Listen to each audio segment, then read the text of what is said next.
To get attention, I came up with the idea of faking my own death for publicity. On the day of the funeral, family, friends, and many celebrities all showed up. They were mourning for me, the former top celebrity. On the big screen, clips of my past films played non-stop. The whole scene was immersed in sadness, but I was enjoying myself. I was lying in a custom-made coffin with a starry sky top, watching the live broadcast. It felt amazing. On social media, posts mourning me flooded in. Messages from celebrities gave me unprecedented satisfaction. I took out the white wine I had prepared earlier and started my own private party in the coffin. This feeling was incredibly relaxing. Everything went smoothly. When the guests left, my manager was supposed to show up with a shovel to dig me out, but on the way, he had a car accident and was seriously injured. By the time he returned, I would already be a pile of bones. Thinking about this, a chill ran down my spine. I couldn't believe things had turned out this way, but with no other choice, I forced myself to stay calm, and my first thought was to call the police. But then I realized if they found out about my fake death, everything would be over. So I gave up on that idea. I decided to text a friend for help, but this phone number was new, and since I just had my funeral today, no one would believe I was still alive. Sure enough, before I could explain, the person blocked me thinking I was a scammer. My heart sank.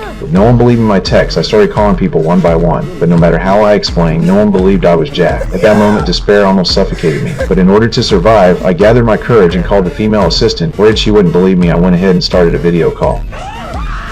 On the other end, she was nearly scared to death. The dead me was talking to her. I quickly explained everything, and she finally believed I was still alive. She comforted me and said she'd come to rescue me right away. But I waited and waited, and she didn't show up. I called again, but this time a stranger answered. The stranger said they were from a psychiatric hospital. My assistant had been tied up and was being sent there. It turned out she had gone into the cemetery with a shovel, and someone mistook her for a lunatic. That's how she ended up in this situation. Hearing this news, I completely broke down.